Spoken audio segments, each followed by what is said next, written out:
And so on this first Sunday in the new calendar year, light shines in the darkness.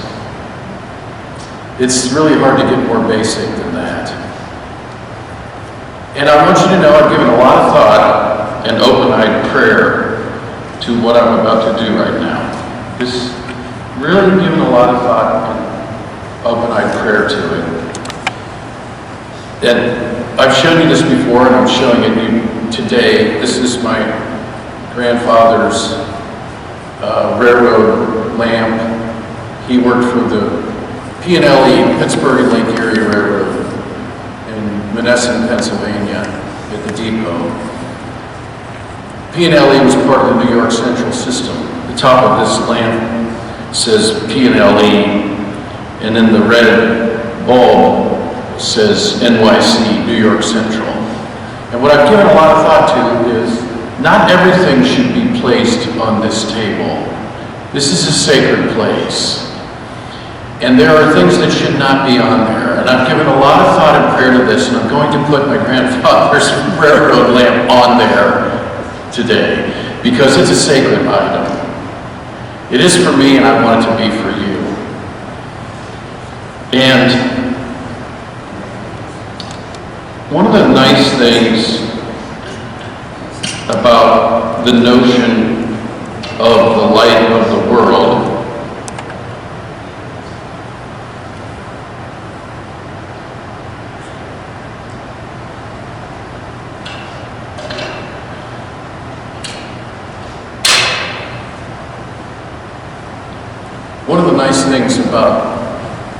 the notion of being the light of the world is that you don't have to say a blessed word. So, sorry, all you introverts out there. Sorry, and I happen to be married to an introvert for 42 plus years. Sorry, you still are called to be the light of the world. And the good news is you don't have to say a blessed word. And people will know. People know when you walk in the room, introvert or extrovert, when you walk in the room and you are conscious to the fact that you are at one with Christ and the light of the world, people will know. They may not be able to say it in words, but they'll know. They'll look at you and they'll feel it. That railroad lamp is designed. I'm not an engineer, and I don't have the language to try to say this well. But that red glass bulb is concave and engineered that the further away you are from this lamp, the higher the flame looks. Does that make sense to you? Can you tell? I can even tell this close. The actual flame is probably about a half an inch, and the further away I get, the larger it gets. And guess what happens when it's dark out? The light shines in the darkness, and you can see the light better in the darkness. St. Augustine said this. He said,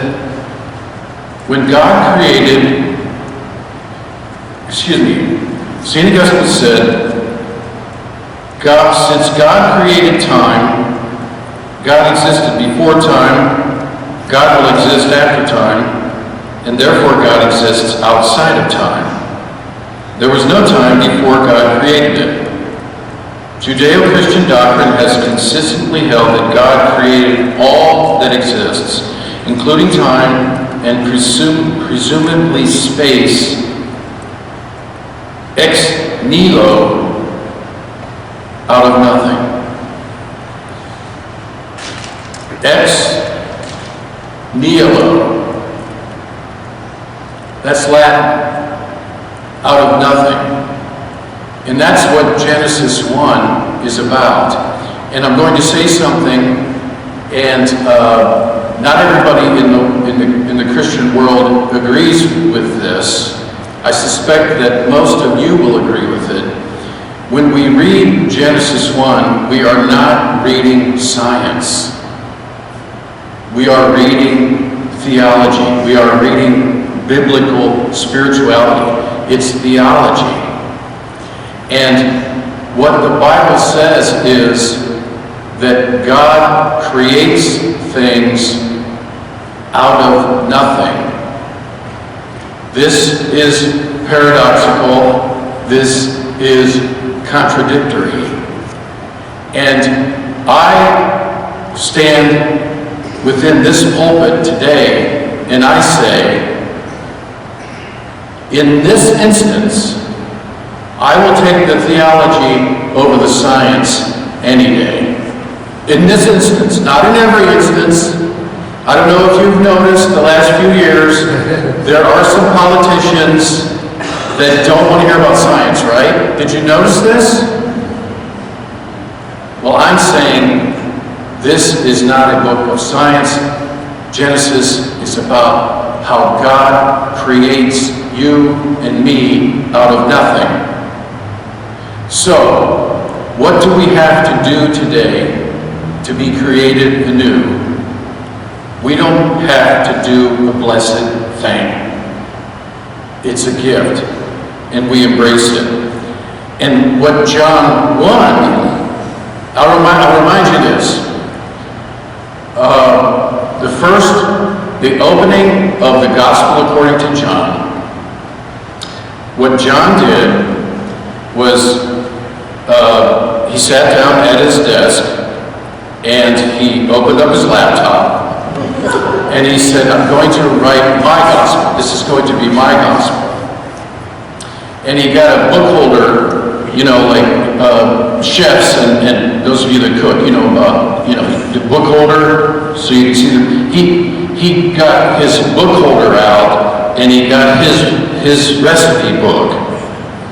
The name of his recipe book was Genesis. It's so clear when you hear those back to back, Genesis 1 and John. So he opened up his recipe book named Genesis, had the book holder, went to his laptop, and he started to write. He started to write. And what he started to write about was time and space. Time and space. And he wanted us to desperately know about the Christ. And what he was trying to say to us was this Christ experience that you and I can have today. As St. Augustine was struggling to write at his laptop, it's before time, it's in time, it's after time, it's beyond time, it's timeless, it's eternal. And you and I can tap into it today. And it was also very important to John in those first 14 verses to remind us of this. That if Christ is anything at all, it's about light in the darkness. And he said, but please know that the darkness does not overcome it, but the darkness also does not dissipate. It's still there. Which means the call to be the light of the world is even more important. The darkness is there. So we are called to be the light. Well, like I said to you last week, I'm also prepared to preach for 3 hours this morning, but I'm not going to. Okay? I'm not going to. I'm gonna wrap it up with this, because I feel like I've gotten my point across. Hopefully you feel that way. I want to finish with the story of the battleship and the light. It's a very brief modern parable, And it's about humility. It's about situational awareness.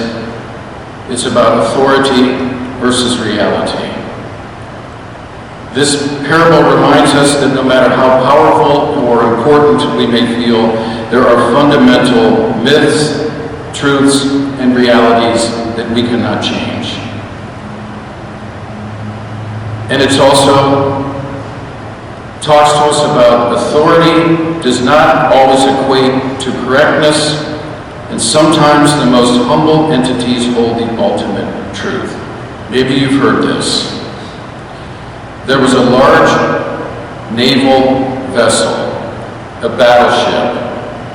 It was out to sea, and it was foggy, and they couldn't really see very far ahead of them. And the captain of the ship was standing on the bridge, and it was foggy. They were moving carefully, and he began to see a light ahead of him through the foggy waters.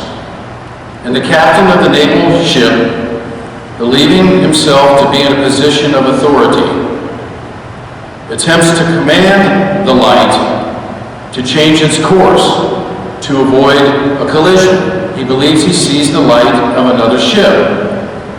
So the captain radios and says, "Please divert your course 15 degrees to the north to avoid a collision."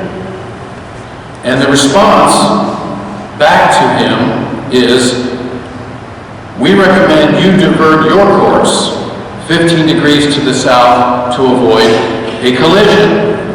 And then the captain, annoyed, responds again, "This is the captain of a U.S. Navy ship.